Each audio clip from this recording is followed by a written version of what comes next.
આજે શું હતું અને ગોંડલમાં તમે આજે કયા કારણસર આવ્યા હતા, પોલીસ ફરિયાદ કરવામાં આવી હતી, કઈ બાબતે? જી આપણે એક ભાઈ છે એક ગાદીપતિ પોતે ભૂવા છે કંઈક જોવે છે એવું ઈ બેન દ્વારા મને જાણવા મળ્યું છે.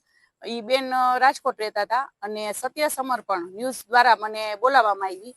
બરાબર, ઈ બેન ત્યાં ગયા હતા. ઈ બેન કંઈક એના ન્યાય માટે અને એક એના પરિવારનું એ બધું કરવા અને આ ભાઈનું પણ બધું કહેવા ગયા હતા અને ઈ ન્યૂઝ મારફતે મને બોલાવવામાં આવી. પછી હું ત્યાં ગઈ, પછી બેનની મેં રજૂઆત સાંભળી.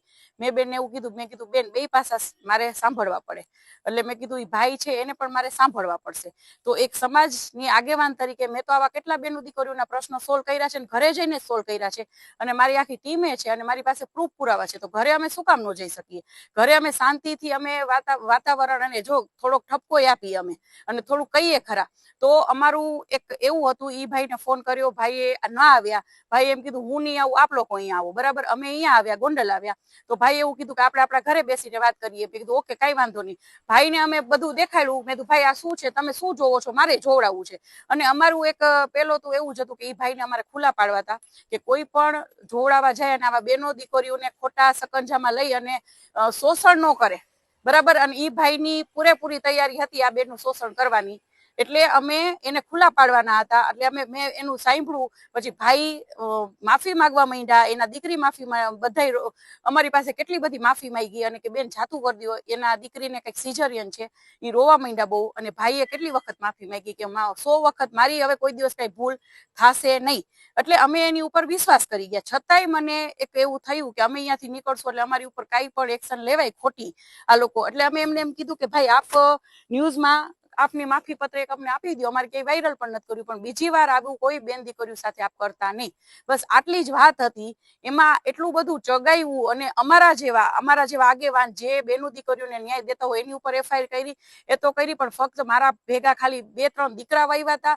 ખાસ કરીને મારા દીકરા તો મારી સાથે જ હોય છે. તો મારા દીકરા માથે શેની ભાઈ એફઆઈઆર? મારા દીકરા અહીંયા આખું અમારી પાસે ફૂટેજ છે. બરાબર છે, અમે ત્યાં હતા, અમે બેઠા હતા, અમે નથી કોઈ મારકૂટ કરી, અમે નથી કોઈ જાતની કોઈ એવિડન્સ નથી કે અમારી માથે જે ફરિયાદ થઈ છે એ ફરિયાદ થઈ શકે. તો આ ક્યાંનો ન્યાય? જે ન્યાય દેવડાવે છે એની ઉપર પણ તમે જો ચડી બેસો અને અમારી સાથે પણ જો આવું થતું હોય તો આવી બેનો દીકરીઓ કોની પાસે જશે? એ મારે પ્રશ્ન પૂછવો છે. અને અત્યારે કેટલા બધા રેપ કેસ થાય છે, ન્યાય મળે છે દીકરીઓને? બરાબર, મને એવું કહેવામાં આવ્યું કે તમે તો મેં કીધું ભાઈ હવે અમારે ગુના કરવા છે તો બીજું તો શું કરીએ? અમે ઘરે ગયા, એ અમારી ભૂલ તો કેવી રીતના ભૂલ? અમે કઈ અહીંયા જઈને બીજી તમે આજુબાજુ વાળાને પૂછી લ્યો, પ્રેમથી નીકળ્યા છીએ, પ્રેમથી ગયા છીએ, તો અમારો કયો ગુનો? હું એક સામાજિક આગેવાન તરીકે હું કોઈના ઘરે ન જઈ શકું? શાંતિથી વાત ચર્ચા ન કરી? અમે કેટલા બધા સમાધાન કરાવેલા છે. એટલે ખોટી રીતે અમારી પાસે મારી માથે ફરિયાદ થયેલી છે. તો આ હવે મારે કોની પાસે ન્યાય લેવા જવાનો? તો હાલમાં જે કહેવામાં આવે છે કે તમે કંઈક પૈસાની માંગણી કરી, શું હકીકત શું છે? જી, પૈસાની માંગણી 100% સેજે કરી નથી. બરાબર છે, તો એ લોકો પાસે એવિડન્સ તો હશે ને, કેમ કે એ લોકોનો ફોન ચાલુ હતો અને મેં કીધું હતું કે તમારા ફોન ચાલુ રાખો, અમારા ફોને ચાલુ રાખી. તો એ લોકોને કેવો પ્રૂફ પુરાવા આવે? એક શબ્દ પણ એક રૂપિયાનો નીકળો હોય, કોઈ પણ એક શબ્દ એવો નીકળો હોય, કોઈ પણ એની પાસે એવા એવિડન્સ હોય, તો એ લોકોને કેવો મીડિયા સામે આવે અને મીડિયા સામે બધી રજૂઆત કરે અને પ્રૂફ પુરાવા આપે કે અમે કોઈ પણ એક રૂપિયાની પણ માંગણી કરી. પણ આની પાછળ બીજા કોઈ તત્વો કામ કરી રહ્યા છે. હાલમાં હવે આગળ શું તમારી સ્ટ્રેટેજી કરવામાં? ના, આગળ હવે અમારી લડી લેવાની તૈયારી છે. બરાબર, હંમેશા હું તો કહું જ છું કે સત્ય ને બહુ તકલીફ પડે છે અને હવે અમે લડી લેવામાં છીએ. જે પણ સત્ય હશે યાદ નહીં તો કાલ બારે આવશે. અમે નિર્દોષ છીએ, બેન નિર્દોષ છે.